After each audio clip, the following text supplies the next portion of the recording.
మనము మన దాన్లని అంటే మన యొక్క ఆలోచనలని మనం ఏ విధంగా మార్చుకోవాలా? లేకపోతే దానికి ఒక ప్లాన్ ఏమన్నా ఉంటదా?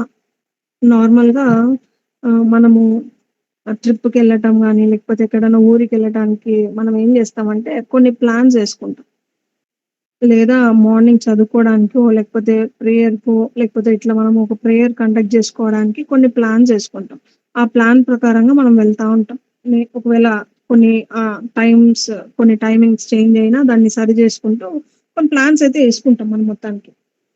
ప్లాన్స్ ఏసుకోవడం వల్ల ఏమైతదంటే, ఓకే. ఈ టైంలో ఇది జేస్తున్నామా, ఈ టైంలో ఇది జేస్తున్నామా అనేది అర్థమైతది.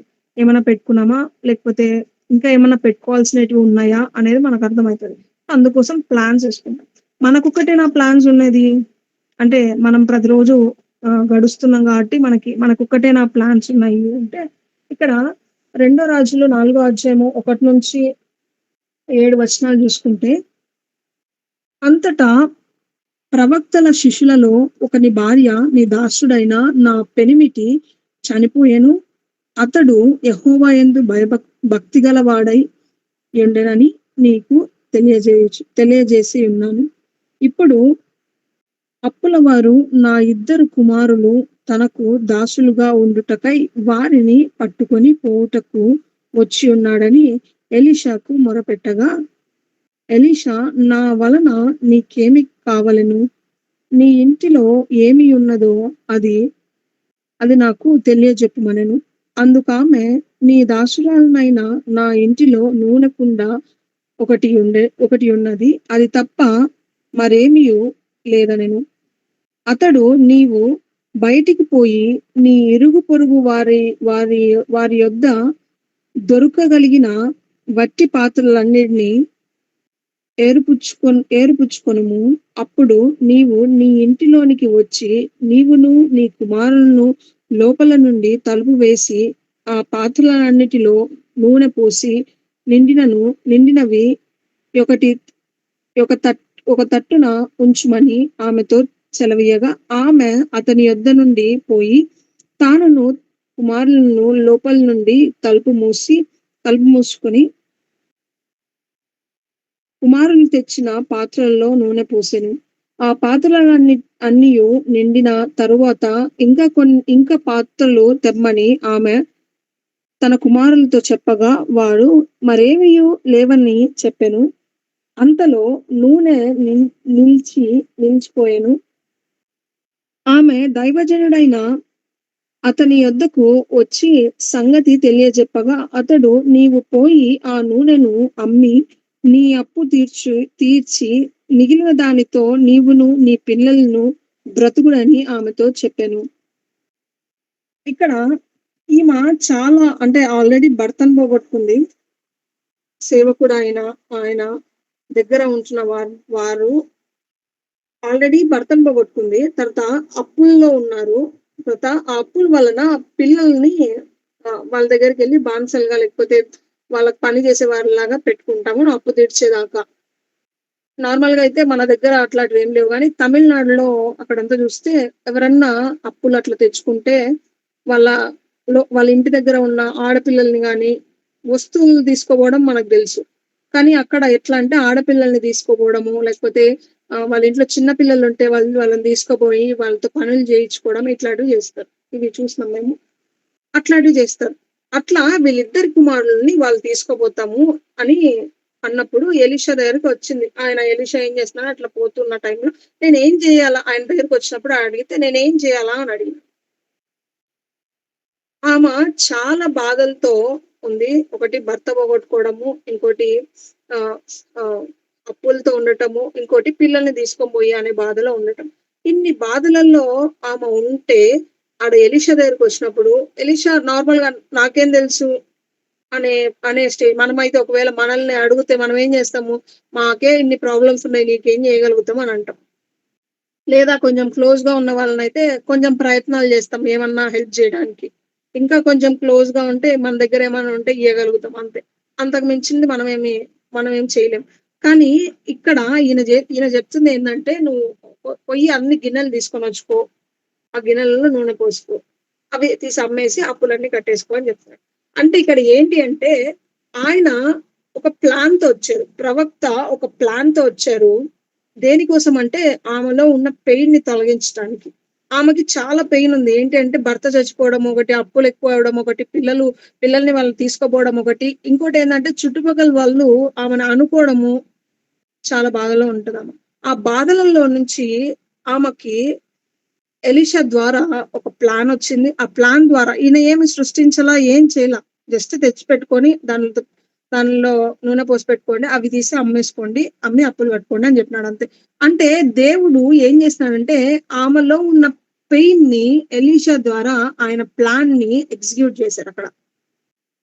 ఈరోజు మనము, మనము చాలా ప్రతి నిమిషంలో లేకపోతే ప్రతి సెకండ్‌లో మనము కొన్ని పెయిన్ గుండంగా మనం వెళ్తా ఉంటాం. అనారోగ్య పరిస్థితో లేకపోతే ఎగ్జామ్సో లేకపోతే జాబో లేకపోతే ఫినాన్షియల్‌గానో లేకపోతే అనారోగ్య అన్ని గుండంగా మనం వెళ్తా ఉంటాం.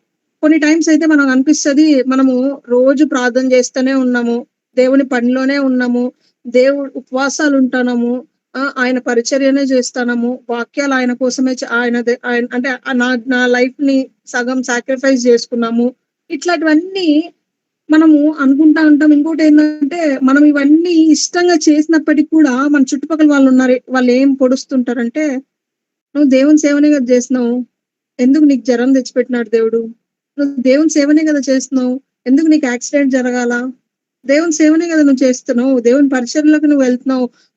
చాలా ప్లేసెస్‌కెళ్ళి సువార్త ప్రకటిస్తున్నావు. ఎందుకు నీకే ఇంత శోధన?" అని చాలామంది అంటూ ఉంటారు. ఇక్కడ గూడా ఈమెని ఎంత బాధపెడుతున్నారంటే, వాళ్ళ వాళ్ళ భర్త ఆల్రెడీ దేవుని సేవలో ఉన్నాడు. అటువంటి సేవడు సే దేవుని పనిలోనే ఉన్నాడు. అయితే దేవుని పరిచర్య చేస్తున్నాడు గదా! ఎందుకు నీకే ఇన్ని కష్టాలు? ఎందుకు నీ భర్త చనిపోవడము? ఎందుకు నీకు ఇంత అప్పులవ్వటము? ఎందుకు నీ పిల్లల్ని వాళ్ళు తీసుకొనిపోవడం? ఇట్లా శోధనలలో గుండంగా ఆమె ఆ పెయిన్‌ని భరిస్తా ఉంది. అప్పుడు దేవుని యొక్క ప్లాన్ ఎలీషా ద్వారా ఎగ్జిక్యూట్ అయింది. ఏంటి అంటే అవన్నీ అమ్మేసి నువ్వు అప్పులు కట్టేసుకో. మనకి మన పట్ల గూడా దేవునికి చాలా ప్లాన్స్ ఉంటాయి. ఆహ్, చాలా అని చెప్పడం కంటే, దండిగా అని చెప్పే కంటే గొప్ప ప్రణాళికలు దేవునికి మన పట్ల ఉన్నాయి. ఇక్కడ కొంతమందిని చూసుకుందాం. ఆహ్, ఆహ్, నార్మల్‌గా ఒక డాక్టర్ దగ్గరికెళ్తే మనం ఏం చేస్తాము? డాక్టర్ దగ్గరికెళ్ళి ఇట్లా నాకు అనారోగ్య పరిస్థితి ఉంది డాక్టర్. నాకు ఈ ప్రాబ్లమ్ వచ్చింది. జ్వరమే వచ్చిందని. జ్వరం వచ్చింది. దీనికి దీనికి ఏం చేయగలగాలా అని చెప్పి డాక్టర్‌ని అడిగితే డాక్టర్ ఏం చేస్తాడంటే ఇంత పొడుగున టాబ్లెట్ రాసిస్తాడు ప్రిస్క్రిప్షన్‌లో. కానీ అదే మనం దేవుని దగ్గరికెళ్తే దేవుడు ఏం చేస్తాడంట నా నే నేను అంటే నా నేను పొందిన దెబ్బల ద్వారా, నేను పొందిన గాయాల ద్వారా నీకు స్వస్థత కలుగుతదని. అంటే మనం ఏం జేయాలంటే ప్రతి పెయిన్‌కి మనం దేవుని దగ్గరికే ఎళ్ళాల. మనం మామూలుగా ఏం జేస్తామంటే మనం మనుషుల వైపు వెళ్తాం. మన ప్రతి పెయిన్‌కి ఒక ఫినాన్షియల్‌గానో మనం మనుషుల వైపే వెళ్తాం. ఒక జాబా మనుషుల వైపే వెళ్తాం. ఇంకా అనారోగ్య పరిస్థితా మనం మనుషుల వైపే వెళ్తాం. ఫస్ట్ ఏమేమి మనకు సోర్స్ ఉన్నాయి అన్నీ ఎతుకుతాం. కానీ దేవుని దగ్గరకు వస్తే అల్టిమేట్ సోర్స్ దొరుకుతది. అంటే ఏదైతే మన మన పట్ల దేవుడు ప్రణాళిక కలిగి ఉన్నారో ఆ ప్లాన్నంతా దేవుడు చేస్తాడు. ఇక్కడ కొంతమందిని మనం చూసుకుందాము. కొంతమంది ఉన్నారు. వాళ్ళని చూసుకుందాం. వాళ్ళు ఏ విధంగా వాళ్ళు పెయిన్‌లో ఉన్నప్పుడు దేవుడు దేవుని యొక్క ప్లాన్‌ని వారి పట్ల చూయించారని. హన్నాను చూసుకుంటే ఆడ ఏలీ చెప్తాడు. "నువ్వేమైనా తాగొచ్చినావా? ఎందుకు ఇట్లా రోదిస్తున్నావు? ఎందుకు పొద్దున్న లేసినప్పటి నుంచి ఇక్కడే ఉన్నావు. ఈ యొక్క చర్చ్‌లోనే ఏం చేస్తున్నావు నువ్వు?" అని ఏలి అన్నతో అన్నప్పుడు అన్న చెప్తుంది, "నా గుండెలలో ఇంత బాధ, ఇంత నొప్పిని పెట్టుకొని నేను ఎట్లా తాగగలుగుతాను" అని చెప్పి. అప్పుడు ఏలి అంటాడు, "నువ్వు ప్రార్థన చెయ్యి. నువ్వు దేవుని దగ్గర గోజాడు" అని. అప్పుడు ఆ బాధతోనే దేవుని దగ్గర అడిగినప్పుడు దేవుడు ఏం చేస్తాడంటే ఆయన కుమారుడినిస్తాడు. ఆమె గొడ్రాలైన ఆమెకి దేవుడు కుమారుడినిస్తాడు. ఆ కుమారుడిని ఇయ్యడమే గాదు, ఆ కుమారుని పట్ల గూడా దేవుడికి చానా ప్రణాళికలున్నాయి. గొప్ప ప్రణాళికలున్నాయి. సో, మన పెయిన్ దేవుడు తన ప్లాన్స్‌తో ఎగ్జిక్యూట్ జేస్తాడు. మన పెయిన్‌ని మనం ఎప్పుడైతే దేవునికి ఇస్తామో, అప్పుడు ఆయన ప్లాన్స్‌ని మన పట్ల మనతో జరిగిపిస్తాడు. తర్వాత యోసేపుని జూసుకుంటే ఆయనని జైల్‌లో వేసేసారు. అయితే దేవదూతలు అనుకుంటా ఉంటారు. దేవునితో అంటుంటారేమో, ఏమని నువ్వు ఈయన ఇంత యథార్థవంతుడు గదా! అసలు ఒక చిన్న పాపం కూడా చేయని వ్యక్తి గదా! ఎందుకు జైల్‌లో వేసేశారు? ఇంత యథార్థమైన వ్యక్తికి కూడా ఇంత నొప్పా? అని అన్నప్పుడు దేవుడు ఏం చేశాడు ఆయనని రాత్రి ఆయన భోజనము జైల్‌లో జరిగితే మార్నింగ్ టైమ్‌కి అంతా ఆయన సింహాసనంలో ఆయన టిఫిన్ జరిగింది. దేవుడు ఈయన పెయిన్‌ని దేవుని ప్లాన్స్ ఈయన ద్వారా ఆడ ఎగ్జిక్యూట్ చేసుకున్నారు. తర్వాత పేతురుని చూసుకుంటే, పేతురు గారు గూడా 3 సార్లు జనికినాడు. నాకు ఈయనెవరో తెలీదు అని చెప్పి 3 సార్లు జనికినాడు. జనికిన తర్వాత ఏం చెప్తాడంటే, "నేను చాలా మిస్టేక్ చేశాను ప్రభువా. నేను చాలా తప్పు చేశాను. నేనట్లా జనికిండకూడదు. నీ గురించి నాకు తెలుసు. నీళ్ళలో పోతున్నప్పుడే నేను నీ వైపు చూసినప్పుడు అప్పుడే నాకు తెలుసు నువ్వు కానీ నేను అందరు నన్ను అందరు నన్ను గూడా అట్లనే చేస్తారని నేను జనికేసినాను. దేవుని ప్లాన్ ఎట్లుందంటే ఆయన ద్వారా 2 పత్రికలు రాపిచ్చుకున్నాడు. మొదటి పేతురు, రెండో పేతురు. అప్పుడే జనికినాడు అని దేవుడు వదిలేసుంటే, అప్పుడే ఆహ్, యోసేపు పాపం చేయడానికి అట్లా వదిలేసుంటే, దేవుని పట్ల భయం కలిగి ఆయన యథార్థంగా ఉన్నారు గాబట్టి యోసేపుని దేవుడు అంత స్థాయిలోకుంచాడు. దేవుడు దేవుని పట్ల ఈయన మిస్టేక్ ఒప్పుకొని, "ఇదో ప్రభా ఇది నా పెయిన్" అని జెప్పి, "నేను జరిగినను నన్ను క్షమించు" అని జెప్పి ఒప్పుకొని, ఆయన పెయిన్‌ని దేవునికిచ్చినారు. అప్పుడే ఆయన పత్రికలు రాయడం స్టార్ట్ చేసారు. తర్వాత ఇట్లా మన పెయిన్ గుండంగా మనం వెళ్ళినప్పుడు దేవుడు మనకేం జేస్తాడు, ఆ పెయిన్ నుంచి మనకి ఆయన ప్లాన్స్‌ని ఎగ్జిక్యూట్ జేస్తాడు. ఒక ఒక ఒకాముంది ఏడ సీఎంసీలో. ఆమె దగ్గరికి ఎళ్ళినప్పుడు ఒక క్యాన్సర్ పేషెంట్ ఆమె. అయితే ఆమె చెప్తున్న విషయాలేంటంటే, నేను చానా కీమోస్‌కి వెళ్ళినాను. నాది 4థ్ స్టేజ్‌లో ఉంది. నేను ఇంకా బ్రతకనని చెప్పేసారు. ఆ కీమోలో నా బాడీ సహకరించట్లేదు. ఆమె క్రిస్టియన్. నా బాడీ సహకరించట్లేదు. నేను దీనికి స్పందించలేకున్నాను. ఆ కీమోస్ ఇవన్నీ పెట్టడం వల్ల చాలా వీక్ అయిపోతుంది బాడీ. బెడ్ మీదనే ఉండిపోవాల్సొస్తుంది నాకు అని చెప్పి ఆమె చాలా బాధపడుతుంది. అయితే, ఆమె క్రైస్తవురాలు. ఆమె చెప్తుందేందంటే, ఆమె ప్రార్థన చేసేదేంటంటే ప్రతిరోజు అయితే చెప్తుందమ్మా నేను ప్రతిరోజు ఏమని ప్రార్థన చేస్తుంటాను తెలుసా? దేవుడిని అడుగుతా ఉంటా. దేవుడా నీ వాక్యం ద్వారా నాకు ఇమ్యూన్ పవర్ దయచేయి ప్రభువా. నీ వాక్యం ద్వారా నా ప్రతి ఒక్క ఆర్గాన్ ప్రాపర్‌గా అవ్వటానికి దయచేయి ప్రభువా. ప్రతిసారి హాస్పిటల్‌కొచ్చిన ప్రతి కీమోస్‌కి లేకపోతే ప్రతి టెస్ట్‌లకి ఆమె రిపోర్ట్స్ అన్నీ వేరేలాగా వచ్చేస్తాయి. అంటే ప్రతి ఆర్గాన్‌లో ఆ యొక్క క్యాన్సర్ సెల్స్ అన్నీ మొత్తం వ్యాపించిపోయినాయంట. ఇంకా ఏది చేయలేము అని డాక్టర్స్ ఎత్తేసినప్పుడు ఆమె ప్రార్థన చేసింది ఒక్కటే. దేవుడా నేనెక్కడికి పోలేను. ఈ నొప్పితో నేనేం చేయలేను. నా వల్ల కాదు. నా నొప్పినంతా నీకే ఇస్తున్నాను. నా నొప్పినంతా దేవుడు చెప్తున్నాడు కదా! నీ యొక్క యాంక్సైటీసు, నీ యొక్క బాధలు, నీ యొక్క కష్టాలన్నీ నా మీద వేసేయి. నీ పాపమంతా నా మీద వేసేయి. నేను దాన్ని అసలెన్నడూ తిరిగి చూడను అని జెప్పి. అట్లా ఈమె మొత్తం నా నొప్పినంతా నీకే ఇస్తున్నా ప్రభు. ఇంక వీళ్ళేం చేయలేరు. నా నొప్పినంతా నీకే ఇస్తున్నా ప్రభువా. కానీ నీ వాక్యం మాత్రం నేనెన్నడూ మర్చిపోకుండా చదువుతాను. ఆ వాక్యం ద్వారానే నాకు ఇమ్యూన్ పవర్ వస్తదని నేను గట్టిగా నమ్ముతున్నాను. అని జెప్పి అదే పని జేస్తుంది.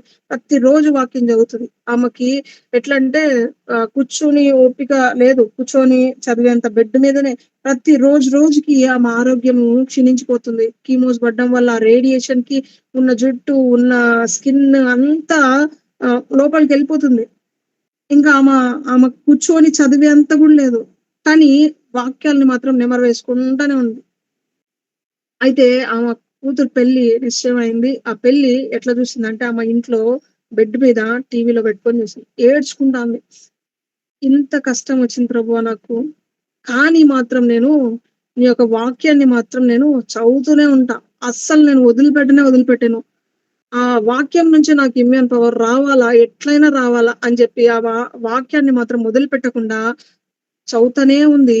కొన్ని డేస్ గడిచిపోతుంటే పిల్లలు వాళ్ళు ఏమనుకుంటున్నారంటే ఇంక అమ్మ స్టేజ్ అయిపోయింది అని జెప్పి అనుకున్న టైంలో ఆమెని సొంతంగా లేచి నడవటము, ఆమెని తినడము అన్నీ చేసుకుంటుంది. వాళ్ళందరూ ఏమనుకుంటున్నారంటే ఓకే. చనిపోతుంది గదా! అందుకే కొంచెం యాక్టివ్‌గా తెచ్చుకొని చనిపోవాలా అని అనుకుంటుంది. కానీ ఇప్పటికి ఇంకా బ్రతికే ఉంది. నేనెప్పుడు పీహెచ్‌డీ చేసింది ఫస్ట్ 2020, 21 పీహెచ్‌డీ స్టార్ట్. అప్పుడు అంటే 22 అనుకోండి. 22 నుంచి ఇప్పటిదాకా ఇంకా యాక్టివ్‌లోనే ఉందామె. అంటే ఏందంటే మన పెయిన్ మనం ఎప్పుడైతే దేవునికి ఇస్తామో, మన ప్లాన్స్ ఆయన ప్లాన్స్ మన ప్లాన్స్ ఏం చేస్తామంటే మనం కొంచెం వరకే ఉంటాయి. మనుషుల వైపు వరకే ఉంటాయి మన ప్లాన్స్. కానీ ఆయన ప్లాన్స్ మాత్రము చాలా పెద్దగా ఉంటాయి. రాజుల్ని చేసే అంత ప్లాన్. యోబు గారిని గూడా చూసుకుంటే ఎన్ని పెయిన్స్ గుండంగా ఆయన వెళ్ళినాడు. ఫ్రెండ్స్ మధ్యలో లేకపోతే పిల్లలు చనిపోవడము, తర్వాత భార్య, దగ్గరుండాల్సిన భార్య, తర్వాత ఉన్న ఆస్తి అంతా పోయింది. లాస్ట్‌కి ఆయనకి అనారోగ్య పరిస్థితి గూడా వచ్చేసింది. అంత పెయిన్ గుండంగా ఆయన వెళ్ళినప్పటికి కూడా ఆయన ఎక్కడ దేవుని వాక్యాన్ని గాని, లేకపోతే దేవుని యొక్క ఆలోచనలను గాని ఎక్కడ వదిలిపెట్టల. తర్వాత ఏం చేసినారు దేవుని యొక్క ప్లాన్స్‌ని ఆయన పట్ల జూయించినాడు. ఆహ్, అన్ తర్వాత ఆయన అంతగా ఆశీర్వదింపబడ్డాడు. ఒక ఒక చిన్న ఆహ్, ఎగ్జాంపుల్ ఒక చిన్న విషయం చెప్తా. పెయిన్ ముందా? లేకపోతే ప్లాన్ ముందా? మామూలుగా అయితే మనం ఏం చేస్తామంటే పెయిన్ వచ్చిన తర్వాత మనము ప్లాన్ చేసుకుంటామా? లేకపోతే ప్లాన్ వచ్చిన తర్వాత పెయిన్ ఉంటదా? 2 ఒకటే ఒకటి. ఒకటి పెయిన్ వచ్చిన తర్వాత ప్లాన్ ఉంటదా? ప్లాన్ ఉన్న తర్వాత పెయిన్ వస్తదా? ఇక్కడ చూసుకుంటే ఒక ఒక టీచర్ అంట మా మదర్ క్వెషన్ పేపర్స్ తయారు చేస్తారు. అయితే మా మదర్‌ని అడిగినప్పుడు ఆమె క్వెషన్స్ ఎట్లా తయారు చేస్తారు? క్వెషన్ పేపర్ ఎట్లా డిజైన్ చేస్తారు అంటే ఆన్సర్‌ని బట్టి క్వెషన్స్‌ని డిజైన్ చేస్తారంట. అంటే ప్లాన్స్‌ని బట్టి పెయిన్స్ ఉంటాయి. ఫస్ట్ ప్లాన్ ఉంటదా? పెయిన్ ఉంటదా? అంటే పెయిన్ అనేది ఈరోజు మనము ఫేస్ చేస్తుంటాం అనుకోండి ఒక పెయిన్. ప్లాన్ అనేది ఎప్పుడో ఉంటది. ఎప్పుడుంటదంట జగత్ పునాది వేయక ముందే. ఇంకోటేందంటే మనం కడుపులో పడక ముందే దేవుడు మన పట్ల ప్లాన్స్ యేసుకొని పెట్టుంటాడంట. పెయిన్ మాత్రం ఈ రోజే. ఒకవేళ అప్పుల బాధలో పడిన్నామనుకో ఈ రోజే. జాబ్ వల్ల అనుకో ఒక మహా అంటే ఒక 2 ఇయర్స్ అనుకుందాం. లేదా ఒక 3 ఇయర్స్. ఫైనాన్షియల్‌గా అనుకుంటే ఒక 5 ఇయర్స్ అనుకుందాం. లేదా అనారోగ్య పరిస్థితి అంటే ఒక 1 ఇయర్ అనుకుందాం. సో, మనం భరిస్తున్న పెయిన్ ఇప్పుడిప్పుడు వచ్చిందది. తాత్కాలికంగా ఉన్నదది. అంటే స్టాండర్డ్‌గా పర్మనెంట్‌గా లేదది. టెంపరవరీగా ఉండి ఎళ్ళిపోయేది. కానీ ప్లాన్స్ మాత్రం ఎప్పటి నుంచి ఉన్నాయంట ప్లాన్స్ మనం కడుపులో పడకముందే దేవుడు ఆయన ప్లాన్స్‌ని పెట్టుకున్నారు. ఒక ప్లాన్ యేసుకొని బెట్టుకున్నారు. ఒక బుక్కే మన కోసం బెట్టున్నారు. అదే మనము ప్రకటన చెప్పుకున్నప్పుడు చూసినాం. ఒక గ్రంథము దేవుని చేతిలో ఉంటదంట. ఆ గ్రంథంలో మన గురించి మొత్తం ఉంటది. మనము చనిపోయేదాకా. సో, ఆయన ప్లాను ముందే అన్నీ యేసుకొనుంటాడు. ఒకసారి ఎట్లా ఆయన ఎగ్జిక్యూట్ జేస్తారు అంటే ఒకసారి ఆదికాండం 15 అధ్యాయము 21 చూసుకుందాం. ఆదికాండం 15 అధ్యాయం 21. అమోరీయులను, కనానీయులను, గిర్గాషీయులను ఆదికాండం 15, 21 ఓకే. నీ సంతానమున నీ సంతానము నాకిచ్చి ఉన్నారని అబ్రహాముతో నిబంధన చేసెను. ఇక్కడ ఏం చేస్తున్నారంటే వీళ్ళు దశమ భాగం తీసుకొనొచ్చి ఇక్కడ చెప్తున్నారేంటంటే ఆహ్, ఈ 15థ్ చాప్టర్ 5థ్ వర్స్ నుంచి ఈ 21st వర్స్ వరకు చూసుకుంటే సంతానం కోసం అడుగుతా ఉంటాడు ఇక్కడ అబ్రహాం గారు. నాకు సంతానం లేదు. ఎట్లా నేను దీన్ని ఎవరింకా దీనికి హెడ్‌గా ఉంటారు? నేను ఒకవేళ పోతే మామూలుగా వారసుడు అని చెప్తాం గదా! అట్లా ఎవరుంటారు దీనికి ఎలియాజరే ఉంటారా వారసుడుగా అని పిల్లల గురించి ఆలోచించుకుంటా ఉంటారు అబ్రహాం గారు.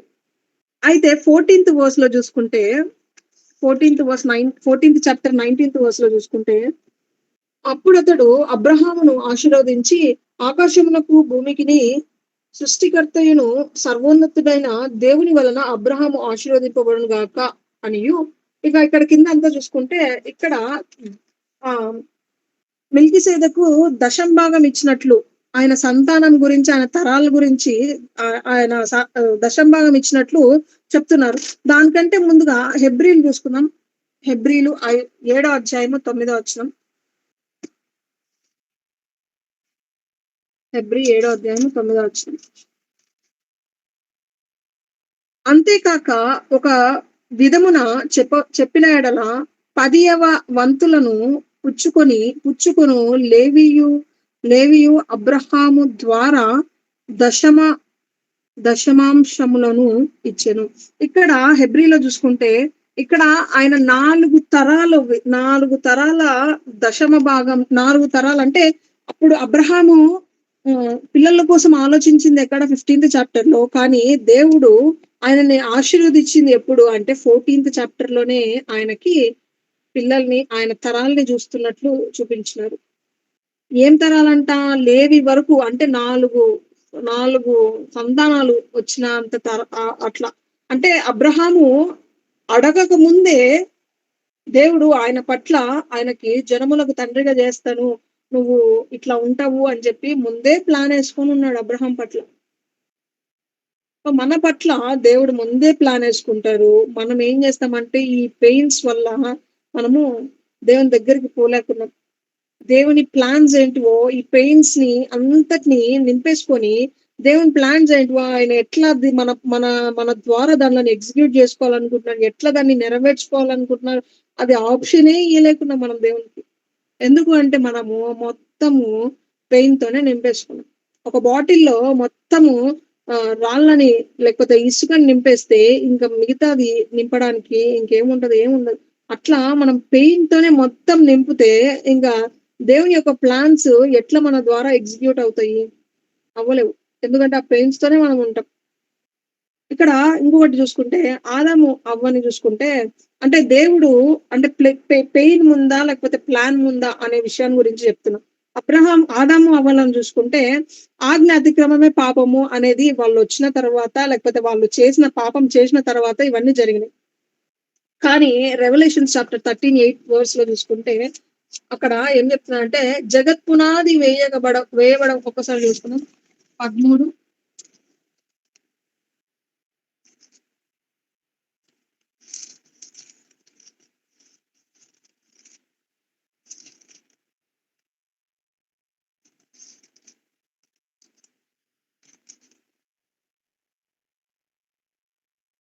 భూనివాసులందరును అనగా జగత్తుత్పత్తి మొదలుకొని వధింపబడి ఉన్న గొర్రెపిల్ల యొక్క జీవ గ్రంథమందు ఎవరి పేరు వ్రాయబడలేదో ఇక్కడ చూసుకుంటే గొర్రెపిల్ల రాకముందే అంటే గొర్రెపిల్లని వధిస్తున్నామని చెప్తున్నారు కదా!